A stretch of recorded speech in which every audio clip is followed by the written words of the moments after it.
नमस्ते दोस्तों, मैं सम्राट चौधरी और आप देख रहे हैं चैनल इंडी वर्ल्ड एंटरटेनमेंट को। तो मलेशियन मीडिया जो है बहुत बट हर्ट है, बहुत रो रहे हैं बेसिकली कि मतलब पहले तो इंडिया जो है प्रो पैलेस्टाइन कंट्री हुआ करता था, प्रो इजराइल कैसे हो गई। इनकी मतलब बेवकूफ़ी है कि नादानी है या फिर क्या है, मुझे नहीं पता। एक तो साले ये लोग देश में मतलब अपने देश के मीडिया में इंडिया का मैप भी ठीक से प्रदर्शन नहीं करता है और ये एक्सपेक्ट करता है कि हम इंडिया जो है पैलेस्टाइन और ये मलेशिया ऐसे जो देश है, मलेशिया में बेसिकली मलय चाइनीज़ भी है, वो लोग ऐसे मुल्ले नहीं हैं। बट जो ओवरऑल जो मुल्ले पॉपुलेशन है मलेशिया के, वो तो कौन सा नैरेटिव चलाते हैं वो तो आप अच्छे तरीके से जानते ही हैं। तो बेसिक रिपोर्टिंग तो क्या, रिपोर्टिंग मैं फिर भी बोलूँगा कि न्यूट्रल है, और लेकिन कमेंट सेक्शन में उनका रोना जो है वो तो फिर से शुरू ही हुआ है। रिपोर्टिंग न्यूट्रल किया है लेकिन इंडिया का एक मैप भी ढंग से नहीं दिखाया। तो ऐसे सारे देश जो है इससे ढेर गुना अच्छा है कि हम इजराइल को सपोर्ट करें। हालांकि ईरान अमेरिका वॉर में एक चीज़ तो अच्छा लग रहा है कि अमेरिका कोई आंखें दिखा पा रहा है। ये एक एक्सेप्शन है जहाँ पे, क्योंकि ईरान जो है बेसिकली अमेरिका के साथ डट के लड़ाई कर रहा है और अमेरिका को वीकन करना बहुत ज़्यादा ज़रूरी है। तो इस टाइम ईरान काफ़ी वेल प्रिपेयर्ड लगा। हालांकि मैं ये भी नहीं चाहता हूँ कि मतलब एकदम न्यूक्लियर वेपन ही आ जाए, क्योंकि उससे एक बहुत कुछ बैलेंस बिगड़ सकता है। But at the same time मैं चाहता हूँ कि ईरान बहुत टफ फाइट दे और यूएसए को जो है एक सबक सिखाए और उसको एटलीस्ट वीकन कर दे, जिससे दूसरे जो पावर्स है रशिया या फिर इंडिया वो ज़्यादा जो है टॉप में आए। खैर हम वीडियो देखते हैं, उसके बाद काफ़ी सारे इंटरेस्टिंग कमेंट्स भी पढ़ेंगे। So let's start.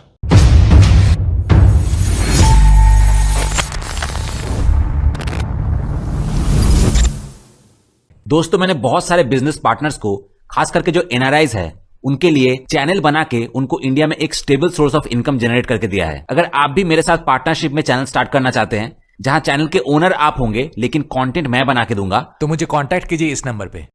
Dahulu, negara India dikenali sebagai antara negara yang paling lantang. पहले भारत उन देशों में से एक माना जाता था जो फिलिस्तीन के संघर्ष का सबसे वोकल सपोर्टर्स करते थे।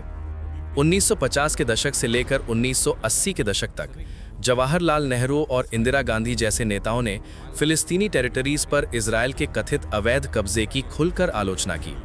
दिलचस्प बात यह है कि भारत ने इजराइल को ऑफिशियली 1992 में मान्यता दी, जो कई अन्य बड़े देशों की तुलना में काफी देर से था। लेकिन आज स्थिति पूरी तरह बदल चुकी है। अब भारत न केवल इजराइल के साथ फुल डिप्लोमेटिक रिलेशंस बनाए हुए है, बल्कि एशिया में तेल अवीव का एक इम्पॉर्टेंट स्ट्रेटेजिक पार्टनर भी बन चुका है, खासकर रक्षा और प्रौद्योगिकी के फील्ड्स में। ये बदलाव आखिर क्यों हुआ और भारत की जनता, विशेष रूप से मुस्लिम समुदाय ने अपनी सरकार की विदेश नीति पर कैसी प्रतिक्रिया दी? इस वीडियो में हम इसी पॉलिसी ट्रांसफॉर्मेशन की पूरी कहानी को समझेंगे। Stay tuned. Teruskan menonton.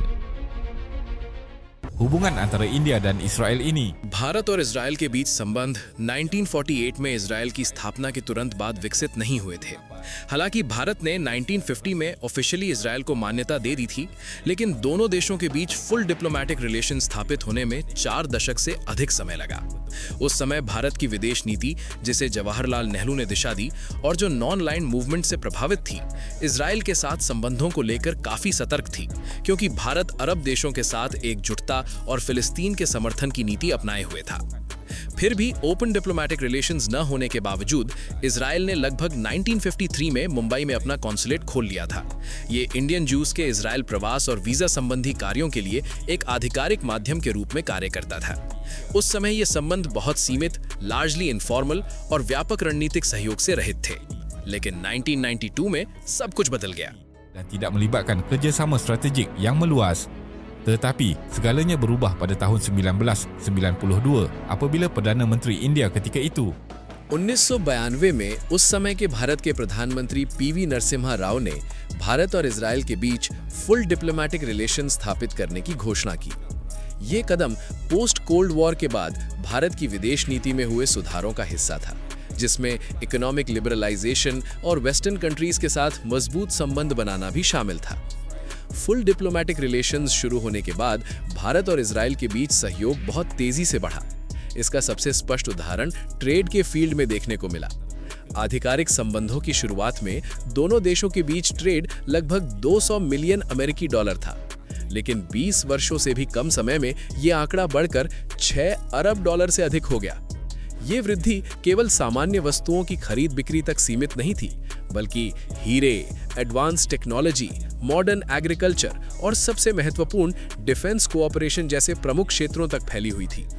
Bharat ने विशेष रूप से नेशनल सिक्योरिटी के मामलों में इजराइल को एक इम्पोर्टेंट पार्टनर के रूप में देखना शुरू किया। Tenteraan dan maklumat risikan, dua bidang ini sangat penting bagi India.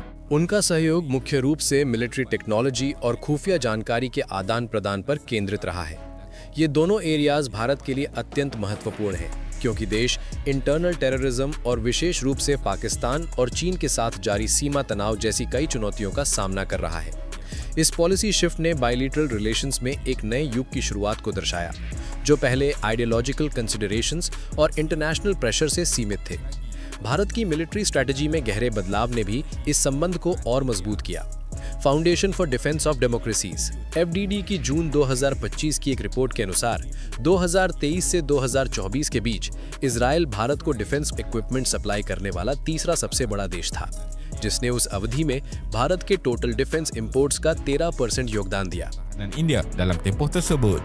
Sebagai contoh, laporan Haaretz menyebut bahawa उदाहरण के लिए हारेट्स की एक रिपोर्ट में बताया गया कि दोनों देशों की डिफेंस कंपनीज अब नेक्स्ट जनरेशन टेक्नोलॉजीज, जिनमें एडवांस्ड कंट्रोल सिस्टम्स और स्मार्ट वेपनरी शामिल है, पर जॉइंट प्रोजेक्ट्स में शामिल हैं। इसके अलावा इकोनॉमिक कोऑपरेशन और इन्वेस्टमेंट भी व्यापक स्ट्रेटेजिक फ्रेमवर्क का हिस्सा बन चुके हैं। भारत और इजराइल ने 8 सितंबर 2025 को एक बायलैटरल इन्वेस्टमेंट ट्रीटी (BIT) पर हस्ताक्षर किए, जिसका उद्देश्य कैपिटल फ्लोज को सुगम बनाना और टेक्नोलॉजी और इंफ्रास्ट्रक्चर में सहयोग को मजबूत करना है। इस कॉन्टेक्स्ट में इजराइल ने भारत को एक सच्चा मित्र बताया है और आशा व्यक्त की है कि ये investment protection agreement trade growth और डिफेंस टाइज को और सुदृढ़ करेगा। साथ ही इस समझौते पर हस्ताक्षर के समय भारत और इजराइल ने वेरियस प्रोजेक्ट्स में लगभग $800 मिलियन के निवेश की भी घोषणा की। ये दर्शाता है कि दोनों देशों के बीच संबंध इकोनॉमिक और टेक्नोलॉजिकल डोमेन्स तक विस्तारित हो चुके हैं। दूसरे शब्दों में अब उनका सहयोग बिजनेस इन्वेस्टमेंट, टेक्नोलॉजी ट्रांसफर और इंडस्ट्रियल डेवलपमेंट को भी शामिल करता है। 24 nilai perdagangan dua hala antara India dan Israel 2024 में भारत और इजराइल के बीच बायलैटरल ट्रेड लगभग 3.9 अरब अमेरिकी डॉलर तक पहुंच गया, जैसा कि रॉयटर्स की रिपोर्ट में बताया गया है। और उम्मीद की जा रही है कि बायलैटरल इन्वेस्टमेंट ट्रीटी यानी बिट के पूर्ण रूप से लागू होने के बाद ये आंकड़ा और बढ़ेगा। इसके अलावा पिछले एक दशक में भारत इजराइल संबंध दो highly influential leaders Narendra Modi और बेंजामिन नेतन्याहू के व्यक्तिगत संबंधों के कारण और भी मजबूत हुए हैं। इन दोनों नेताओं ने एक खुली और व्यक्तिगत शैली के माध्यम से द्विपक्षीय संबंधों की दिशा तय करने में महत्वपूर्ण भूमिका निभाई है। 2017 में नरेंद्र मोदी ने इतिहास रचा, जब वे 1992 में फुल डिप्लोमेटिक रिलेशन स्थापित होने के बाद इजराइल की ऑफिशियल विजिट करने वाले पहले भारतीय प्रधानमंत्री बने। इस यात्रा ने स्पष्ट संदेश दिया कि भारत अब केवल एक क्वाइट पार्टनर नहीं है, बल्कि एक खुला और स्ट्रैटेजिक एलाय बनने के लिए तैयार है। jadi sekutu strategik yang terbuka. Sebagai balasan, इसके जवाब में नेतन्याहू ने अगले वर्ष भारत का दौरा किया और नई दिल्ली में उनका भव्य स्वागत किया गया। दोनों नेताओं ने जॉइंट स्पीचेस दिए, हाथ में हाथ डालकर चलते हुए दिखाई दिए और एक दूसरे को सच्चा मित्र बताया। सोशल मीडिया पर भी वे अक्सर एक दूसरे को बधाई और समर्थन संदेश देते रहे, जिससे उनके संबंधों में इमोशनल सिंबॉलिज्म और पर्सनल क्लोजनेस स्पष्ट दिखाई देती है। हालांकि इस संबंध को विशेष बनाने वाली बात यह है कि इसे फॉरेन पॉलिसी में किस तरह लागू किया गया।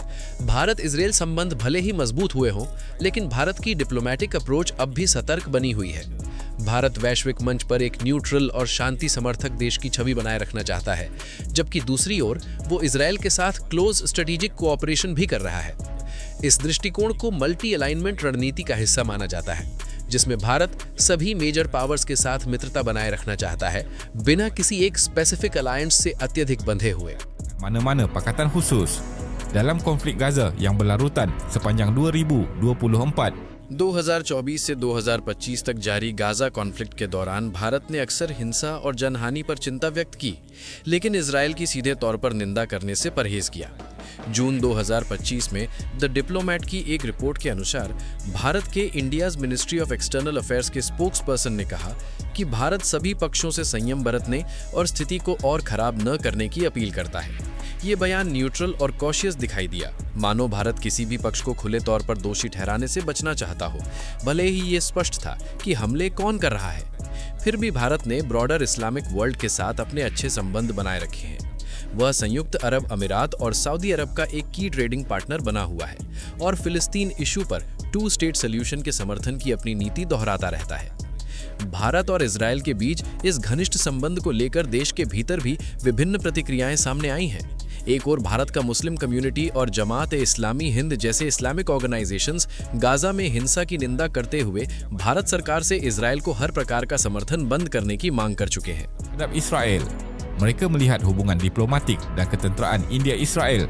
वे भारत और इजरायल के बीच डिप्लोमेटिक और मिलिट्री टाइज को भारत के उन मॉरल प्रिंसिपल्स के साथ विश्वासघात मानते हैं जो कभी फिलिस्तीन के समर्थन में खड़े थे। ये आलोचना कश्मीर और वेस्ट बंगाल के कुछ राजनीतिक नेताओं ने भी की है, जिन्होंने भारत की स्थिति को फिलिस्तीनी लोगों के दुख के प्रति इनसेंसिटिव बताया। उनका कहना है कि भारत के 20 करोड़ से अधिक मुसलमानों के हिस्से के रूप में वे नई दिल्ली से अपेक्षा करते हैं कि वो उन हमलों के खिलाफ आवाज उठाए जिन्हें वे फिलिस्तीनी नागरिकों पर हमले के रूप में देखते हैं। ह्यूमन राइट्स और इंटरनेशनल जस्टिस के समर्थन की अपनी पुरानी परंपरा की ओर लौटे। हालांकि दूसरी ओर भारत में प्रो इजरायल सेंटिमेंट भी काफी मजबूत है, विशेष रूप से हिंदू समुदाय के एक वर्ग, भारतीय जनता पार्टी बीजेपी के समर्थकों और नेशनलिस्ट ग्रुप्स के बीच। अक्टूबर 2023 की घटना के बाद #India stands with Israel social media पर ट्रेंड करने लगा, जिसे हजारों भारतीय यूजर्स ने समर्थन दिया। Diplomat, sentimen pro-Israel semakin kuat dalam kalangan masyarakat India. The diplomat की एक रिपोर्ट के अनुसार इंडियन सोसाइटी में प्रो इजरायल सेंटिमेंट लगातार मजबूत हो रही है, खासकर हिंदू नेशनलिस्ट सपोर्टर्स के बीच। पहले के सर्वेज में भारत में इजरायल के समर्थन का स्तर 58% तक दर्ज किया गया था, जो कई पश्चिमी देशों से भी अधिक था। हालिया आंकड़े भी इस समर्थन की पुष्टि करते हैं। जून 2025 में सी वोटर द्वारा किए गए एक सर्वे में पाया गया कि रीजनल टेंशन्स के संदर्भ में भारतीय जनता ईरान की तुलना में इजरायल का अधिक समर्थन करती है। 36.7% इजरायल के पक्ष में थे, जबकि 23.8% ईरान के समर्थन में।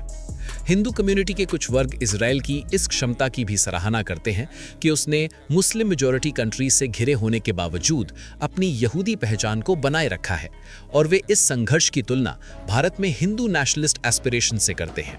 एक्स, यूट्यूब और रेडिट जैसे प्लेटफॉर्मों पर ऐसे कंटेंट आसानी से मिल जाते हैं जो इजरायल को सुरक्षा खतरों से निपटने में एक रोल मॉडल के रूप में प्रस्तुत करते हैं। इन अलग अलग विचारों से स्पष्ट होता है कि इंडियन सोसाइटी पर्सपेक्टिव्स और वैल्यूज के आधार पर 2 अलग समूहों में बटा हुआ है। ये मुद्दा अब केवल राजनीति तक सीमित नहीं है, बल्कि पहचान, धर्म और बाहरी दुनिया को देखने के नजरिए से भी जुड़ा हुआ है। आज की रियल पॉलिटिक की दुनिया में ऐसी कोई भी स्ट्रैटेजी जो भारत को जियोपॉलिटिकल और इकोनॉमिक एडवांटेजेस दे, बिना उसे 2 विरोधी खेमों में से किसी एक को चुनने के लिए मजबूर किए, वही अधिक उपयुक्त मानी जा रही है। Pilihan geopolitik dan ekonomi kepada India tanpa perlu memilih antara dua dunia.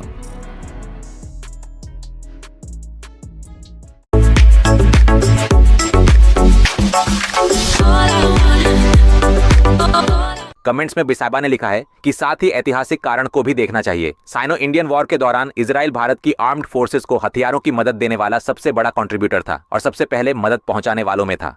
देखिए, मलेशिया में भी एक मलेशियन सिटीजन को भी इतना पता है इंडिया और इजराइल के रिलेशन के बारे में, और हमारे यहाँ के कन्वर्टेड अब्दुल्स ये बेसिक फैक्ट जो है वो एक्सेप्ट नहीं करना चाहते, या फिर उनके लिए रिलीजन ज़्यादा मैटर करता है। इसलिए इंडिया को इतना हेल्प करने वाला एक देश को भी जो है सपोर्ट नहीं करता है। उसके बाद रजाक रजाली ने लिखा है कि अमेरिका इजराइल के पीछे खड़ा है, इसलिए भारत इजराइल से फायदा उठाता है। जोर जोर से बोल के लोगों को स्कीमें बता दे। उसके बाद ABGNHZ ने लिखा है कि भारत और इजराइल का स्वभाव एक जैसा है। लोगों की जमीन पर आना, लोगों की जमीन पर कब्जा करना, लोगों की जमीन चुराना, लोगों के अधिकार छीनना और फिर उसी जमीन पर एक अवैध मंदिर बनाना, फिर दावा करना कि यह जमीन तो पुराने समय से उनकी ही है। जब उन्हें जाने के लिए कहा जाता है तो वे जिद करते हैं और कॉम्पेंसेशन की मांग करते हैं। पहले खुद को देखो। जिसके रिप्लाई में मैंने लिखा है कि बेटे, केमोथेरेपी चाहे इंडिया से हो, इजराइल से हो या फिर इस्लामिक देश छोड़ के किसी भी देश से हो, वो उसका प्रोसीड्यूर जो है वो हमेशा सेम होते हैं, इसीलिए देश भी जो है आपको सिमिलर नजर आ रहे हैं।